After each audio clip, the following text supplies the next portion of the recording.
It's the best class in Star Wars Battlefront 2 with the strongest weapons and the fastest battle point gain. You won't be playing them for long before you start rolling in the heroes. Today, we're talking about the Officer.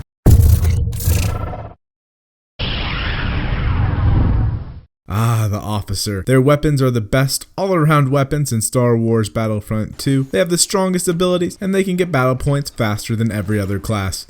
You see them at the top of every leaderboard, and today we're going to take a look at a summary of their weapons, best cards to run, cards to stay away from, and just general thoughts on the class. While we go over this, let me know in the comments which weapons or cards are your favorite for the Officer, and if you run something unique, let us know. Community is the most important part of any game, so head over to starwarsgaming.net, sign up on their forums, and post your username and system under the Greeny Weeny Master List on the general forums. That way you can find some cool people to play with that just want to have some fun. Then check out the news and their weekly newsletter Frontlines so you don't miss anything throughout the week. Let's start with weapons. If you're looking for information for each individual weapon, there's a link in the corner of your screen now for the Blaster Breakdown playlist. So be sure to check that out. Here we're just going to compare the damages to know what you're running up against. The chart that will be coming up on your screen has just the base weapons. I didn't add any attachments that affect damage, since that's a lot of information to put on one slide, and if you want that information, it's in each weapon's individual video. If you're looking for the highest damage per round weapon, we have the S5. The S5 is a long-range, semi-automatic weapon with a decent rate of fire when compared to other semi-automatics in this game. Per round, the S5 does 67 damage at close range, and it drops down to 45 at long. Even at long range, this weapon does more damage than any other officer pistol, even when the other weapons are in close range. The S5 is able to one-shot kill a specialist at close range with a headshot as well. The second highest damage per round is everyone's favorite, the Blurg.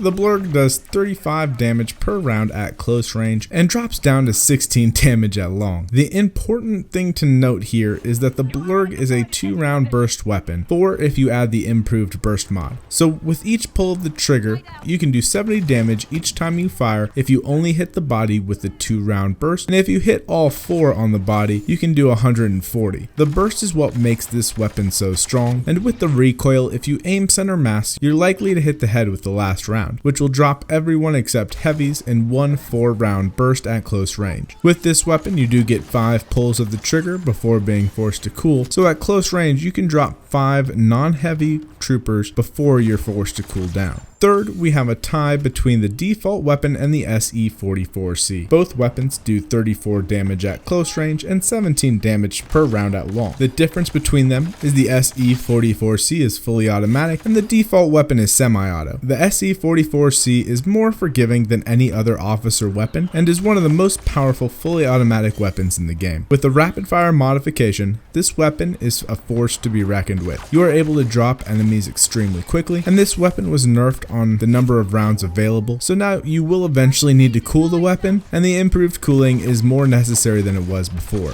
If you just unlocked the SE44C, it will take some time before you get the rapid fire mod, and it is necessary for this weapon. When we look at the best officer weapon for medium to long range, it's clearly the S5. The S5 can outsnipe most specialist weapons since the rate of fire is faster than the rate of fire of the specialist DMRs. It can also hold its own at close range as well, but it really shines in those medium to long range category. The second best option for medium to long range would be the Blurg. With the Blurg's burst fire, it can be hard to land all 4 rounds with the improved burst on target, but with as fast as the round comes out, as long as you're on target, at least 2 of those rounds are gonna hit. When we take a look at close range, the Blurg is the strongest weapon in the game hands down. With the improved burst, it can dominate every other weapon since you only need to land 1 improved burst on target to pretty much drop everyone besides a heavy. Even though heavies take 2 bursts to kill, the Blurg's rate of fire is fast enough to be able to do this before the heavy can put out enough damage to take you down. If the Blurg isn't working out for you, definitely try going to the SE44C. It's just as strong as the Blurg in most cases, but it's far more forgiving. If you're not landing your shots or you're just having trouble aiming that night, the SE44C will still get the job done. But if you're landing your shots, the Blurg is the way to go. When we look at abilities, the Officer has the most useful abilities and cards in the game. Depending on what you want to do, slay or get battle points fast, the Officer has great options for both. There are only a few cards that are completely useless for the Officer, and we'll cover those as well. For the default abilities, The default ultimate ability or middle ability is Battle Command, which increases the health of troopers in front of you by 100, and you can use the improved version to buff yourself as well, but we'll get into that here in a second. The left ability or grenade for the officer is the flash grenade, which can blind enemies for up to 8 seconds and outlines them even through walls, making it super easy for the officer to finish them off. When it goes off, it'll also deal some damage, so anyone that's low and gets behind cover, you can easily finish off with the flash grenade, and the flash grenade is also the easiest grenade to land in a perfect spot, since you're able to manually detonate it when it's where you want it to be by hitting the ability a second time. This makes it almost impossible to overthrow and for anyone to seek shelter or get behind cover to try to survive your onslaught. The right default ability is the auto turret, which has more health and deals more damage than any trooper in this game. It does take a second to lock on, but it can be lethal if you place it far enough back, giving it a chance to do so. If you come up against an enemy turret, it's important to note that it will only lock on if it's looking at you, so just wait for the head to rotate to the other direction, and then you're free to run by. It also has recently been buffed so that it now outlines any enemy it locks onto as well, just in case the officer needed a little bit more help, being the most lethal on the battlefront. If you want to change the default abilities, the officer offers the most useful cards to change your default abilities, allowing you to specialize even more in what interests you. For the left hand card, I would only really recommend the improved flash grenade. It increases the blast radius of the grenade, and in case you want to be even more annoying than you already are with it. And since the flash grenade is one of the best in the game, there's really no reason to change it. When we look at right hand ability cards, there are two options that are better than the turret and are truly amazing. The first one is the disruption ability. This ability will overheat any enemy weapon within your line of sight, disable any explosives in that area, and shut down any turrets as well. There is a short delay, but if you time it right when you turn a corner, you're able to take a large number of troops out before they even have a chance to fire back. This card is one that I use a lot, since you can be super aggressive and lock enemy players down, and if you combine it with a well-timed flash, you can take out whole squads and enforcers with ease. The second right ability card worth giving a look to is the squad shield. The squad shield will allow you and your team to take cover without being hit by enemy fire. If you're working on an objective, you can drop one of these down and take it with ease. If you're trying to take a haul or a choke point, you can drop it down to help your team push forward as well. And when it comes to the ultimate ability or the middle ability, there are two cards worth it depending on what you want to do more. If you're looking to maximize your battle points, recharge is the way to go. This ability reduces the amount of time of abilities cooldowns, and it will automatically refresh any ability currently on cooldown. If you use this right at the start of the round on a large group of troopers, it immediately grants you 400 battle points 1 second into the match. It's also great for super aggressive players since it'll refresh your own abilities as well.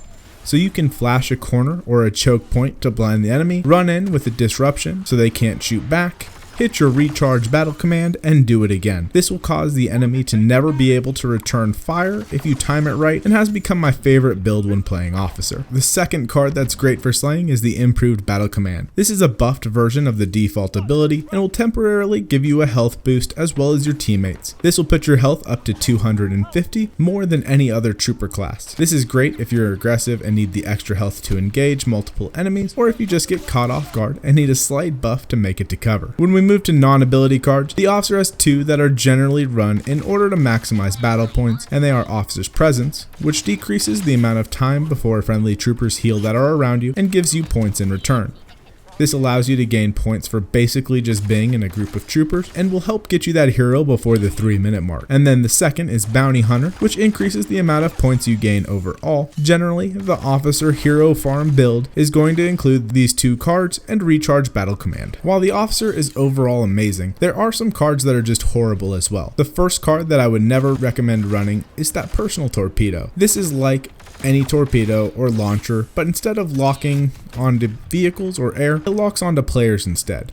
This thing isn't horrible if it hits someone, but the problem is that it hits debris before it hits the players generally. This makes it rather useless since you could have just killed them with your primary weapon and the amount of time it took to lock on. The second card that isn't worth it is Diffuser. This ability stops explosive and grenades and replaces your flash grenade. While it can be useful, when you compare it to the other cards, Disruption does the exact same thing and more, making this card redundant, and if you're going to pick one, Disruption gives you more bang for your buck. For the third card to never use, it's Improved Turret. It just reduces the cooldown of the turret, but if you have recharged battle command and it's ready, it's an instant cooldown when your turret's destroyed.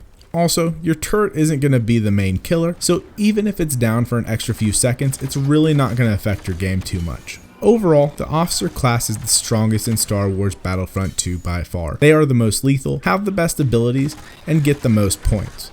If you're struggling to do well, play an officer. You may not get the top 5 still, but you would do better point-wise if you play the right cards. With that said, I generally don't play officer much anymore, being that they are by far the best class in the game and ran the most. Whenever you're in a lobby, you see so many officers out there. I have stopped running them and really have just been running assault and specialist just because of how strong the officer is. I kind of like the challenge of not playing the strongest class. If you enjoyed this video or have found it helpful, give that like button a click and then subscribe if you haven't already. I really do love your guys' support, and the rest of this week's videos will be on the new DLC coming out on Wednesday. With that said, Wednesday's video will be posted a little bit later since I do want to get some hero showdown matches in so that we can highlight that game mode. I hope you guys have a great day. I'll see you in game.